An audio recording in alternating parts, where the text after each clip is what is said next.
Hey guys, this challenge will be a Ike Only challenge in the Fire Emblem mainline series, Path of Radiance. Fire Emblem Path of Radiance is a tactical role-playing game with a heavy emphasis on the tactical. By Ike Only, I mean that no other character besides Ike is allowed to engage in battle, and no character is allowed to heal in this game as well, but trading items between each other is acceptable. These are the rules for the challenge, so without further ado, let's get into the video. To start off this challenge, we do normal difficulty and pick a random level up method, as these settings are pretty standard for Fire Emblem. Setting the scene, the protagonist Ike is a mercenary in training in his father's Commander Grail's company. The name of the company is Grail's Mercenaries, and her sister is Mist. After some weak trash talk, we look at the combat stats and find there is no way we could lose. After a couple exchanges, we beat Boyd with about half our health left. After the protagonist faced enough domestic abuse from Commander Grail, our father then decides Boyd, a fellow mercenary in Commander Grail's army, should join in on the fun too. After Boyd, we go directly back to fighting our father. We drink a Vunoi and heal 10 HP from it. Then we let Grail go first. I do 9 damage while he does 6. So long as I keep healing up, I should win this tutorial. After winning the battle, we get a solid level up, raising 3 of our key stats. Ike has well-rounded growth rates, and for the most part becomes an extremely powerful unit later on. After proving our worth, we embark on our first mission as a professional mercenary. Ike meets the enemy head-on, but does not attack this turn, but waits for the enemy to attack first. A turn later, a bandit prances down to the village in the northeast and burns it down. Unfortunately, there is no way for us to save this village, but that's to be expected. The bandits then engage Ike, but they both miss while Ike inflicts severe damage against the two. We also move the rest of our teammates out of range while leaving Ike in range. The death of the bandit propels Ike's strength to greater heights. We get a really good level up with a +1 in everything besides speed and defense. Obviously, we want to make sure to get good level ups since Ike will be our only character. Although it won't be that big of a deal since we can use items to permanently prop up his power, such as this house, which will give us the all-powerful Seraph's Robe, which permanently increases our HP by a whopping 7. After battling one of the grunts, we grow another level. Another great level up, increasing all of our key stats. Since Ike is our only character, the key stats for this one are pretty much every stat besides magic. Eventually, we are able to beat the boss bandit pretty easily, with the biggest issue this chapter being weapon management. The boss brigade served its purpose by giving us a decent level out of it. Next, we seize the house and to end the chapter. In chapter 2, we preemptively attack bandits that kidnapped our little sister Mist and Boyd's little brother Rolf. On our first turn, we move non-combatants out of the range of enemies and leave Ike where he is. Due to our leveling in the past chapter, Ike is able to beat the fodder in 1 turn. We are able to grow level on the enemy's turn, getting 3 of the big stats. After the end of the enemy's second turn, Titania arrives telling us we need to wait for orders next time. Advancing forward, and a few minions later, we grow another level, gaining another solid level up. The bandit leader on this map has the speed wing, an item that permanently increases our speed by 2, a massive boon in this challenge. After beating the bandit leader, we get the absolute best possible level up. Post-fight, a bandit used Mist and Rolf as hostages again. This time though, an arrow is shot and takes down the bandit, introducing us to 2 new usable characters, Shinon, the rough, rambunctious rogue sniper, and Gotri, his armored, carefree, collected companion. In the 4th chapter, we have to clear a town where bandits are docked. We send Titania to the right house to collect an elixir. This item can heal you completely, fully. It will be extremely useful to Ike later on. Then I send Ike into the fray, leaving everyone else just to watch him clean up. Level up this time, we hit HP, strength, speed, and defense. Marcia shows up looking for her brother, but instead engages with the enemy. After cleaning up the remaining remnants of fodder, we level up again, getting another solid level up. They have really been going my way lately. Normally I get RNG screwed. Next, we take care of the boss with only a little bit of HP left. We level up again, this time hitting 4 stats. Post-battle, the short-tempered, selfish Shinon wants more fame and money as he feels he is wasting his talent. Another usable unit, Soren, a mage, came back to the company to inform us of a massacre. The Daemon army invaded the Crimean castle, our homeland.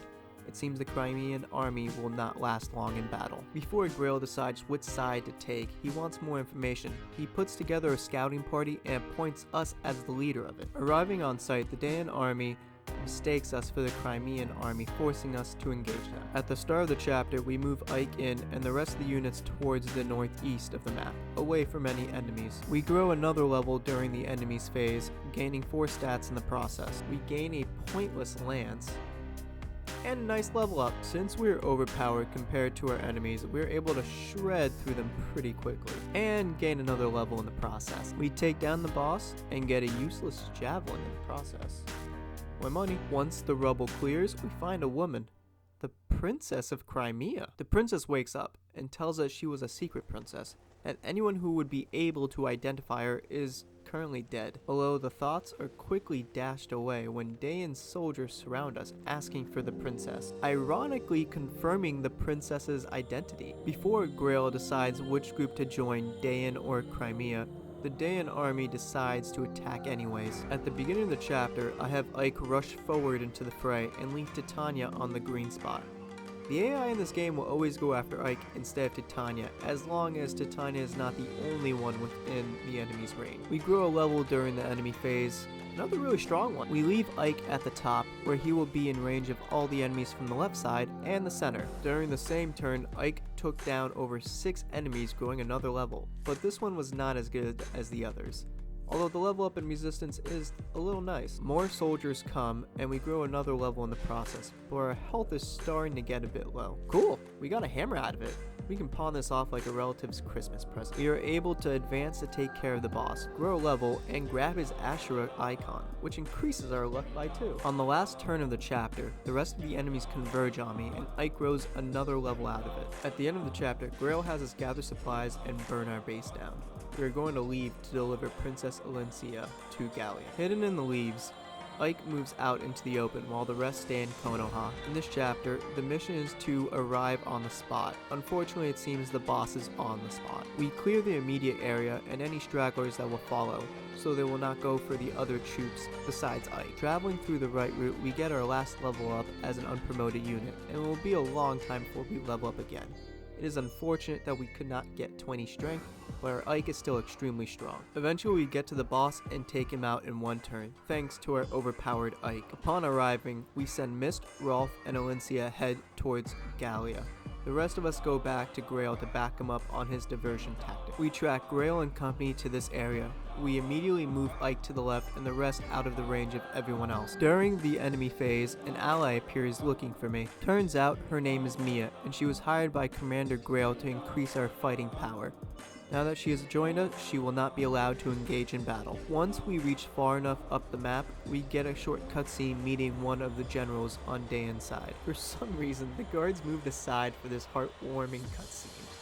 Grail goes to fight the general somewhere else, while Gautry and the careful, cynical, conceited Shinon plans to join Ike's group. Unfortunately, my units are in a difficult position. I moved Ike slightly south and moved my northwest units to the closest treasure and out of the range of enemies. Enemy reinforcements arrive in all directions except for the east. Using the shove ability, we're able to push Mia so she can just get out of the range of enemies. After taking care of the majority of the soldiers to the west, we can collect the rest of the contents of the chests.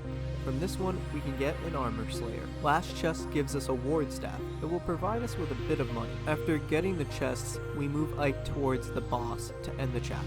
We beat the last enemy unit in the chapter, ending the combat. We were able to find Grail beating up the Flame General, but the General was able to surround us with the rest of her troops. Although before they could attack us, we were saved by the Gallian nation's Beast Warriors, the Lagoos, or the Lagus. Famous cutscene spoiler alert.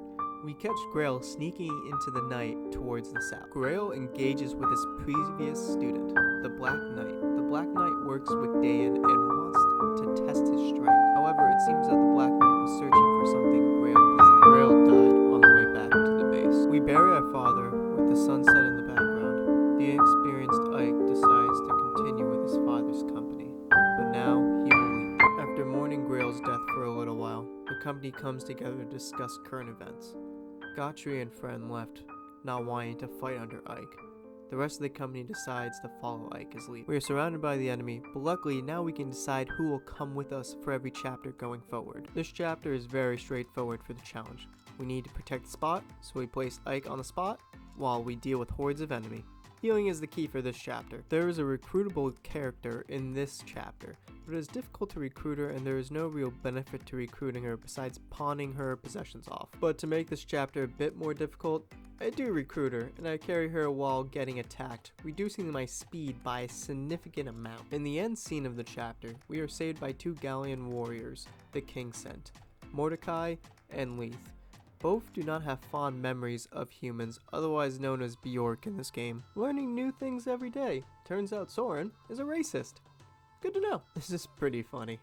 0 combat experience in a whole chapter. When traveling to Gallia, the Laguz warns us of the soldiers in the area, so we prepare for battle. Unfortunately, Mist and Rolf feel the need to help us, and ironically do the opposite in joining. We move west to deal with the pirate infestation, and to get a couple of houses quickly. Unfortunately, one of the pirates ignores us and beelines it to a house before we are able to get there. But we are able to get to the other house and received a talisman for our troubles.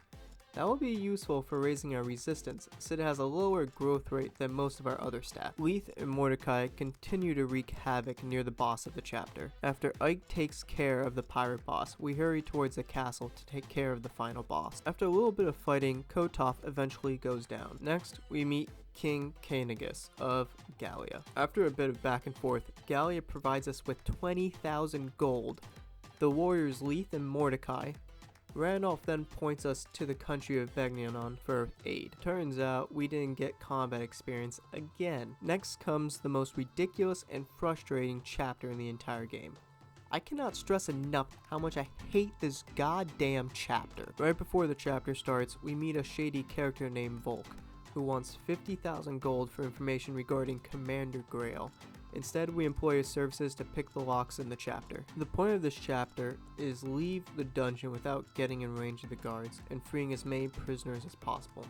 The prisoners also cannot be within the enemy's range. One of the reasons I hate this chapter, apparently, an open cell with a prisoner side is more alarming than an open cell with no prisoner inside. After so much frustration, I decide to alarm the guards to us and take out everyone that tries to stop Ike, while Titania and Volk cower in the corner. Eventually, we reach the top and claim all the chests in the top left room. After claiming all the treasure, we leave this godforsaken cap. Upon leaving the castle, we meet some of the prisoners we did not free from their jail cells. Next, in the middle of town, we encounter blatant Laguz discrimination. The chapter gets kicked off with the townfolk alerting the Dayan army to our presence because we are friendly to the Laguz. The house to the southwest has an important item that will be of use, so we snatch that first. We slowly pave our way northwest until we encounter the mobile boss. He goes down in one turn thanks to the regal sword being super effective against him. After taking care of the remaining troops, we finish the chapter by arriving on the blue spot. Volk wants to be paid 100 gold each time Mist tries to feed him food. That is more than he charges to pick a lock. Who said Ike doesn't have a sense of humor though? Chapter 12 is pretty easy and straightforward for this challenge. The Laguz Hawks from Kilvas ambush us. Take them all down to beat the chapter. Nice! One of the Hawks is a Seraph Road. We will use this when we promote Ike. Halfway through the chapter, the racist Jill comes to our aid, joining our team by the end, but for this challenge she is in the way, and we will move her in the corner where no enemy will get to her. Cool, this hawk gave us a secret book. Next, we face the boss, and he goes down in one turn as well, but provides us with a blue gem, increasing our funds considerably. After the battle, we are introduced to the Prince of the Dragons of Goldoa.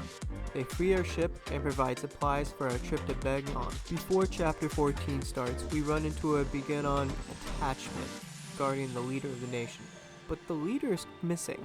Apparently Gottfried is here hired by Astrid, an archer on a horse. This is a defense mission. We have to guard the opening to the cabin for 10 turns. I also brought Volk to grab the chest throughout the boat. Volk was a complete hindrance. Ike can't attack any of the units since he needs a guard from the constant barrage of Hawks and the Dayan army. Volk stays in the corner until the mission is over. Basically, the entire chapter is getting to the spot for 2 turns, guarding the spot for over 8 turns, while the enemy seems hellbent taking over the spot. All about the spot. We later find the Empress Soniki, and it turns out she is just a child. We head back to the Beginnon capital with the Empress. We will end it here for now and finish the challenge in the next part. If you like the video, drop a like down below and subscribe, as currently only 1% of you guys are subscribed. Anyways, see you next time. Peace! To pecuro namin o mantadublim. Bis manama poblis. Bis poblis bera bera. Aklaba buptis. Emen ba teprana. Bap nanada. Octis ba. Puro octis, eh?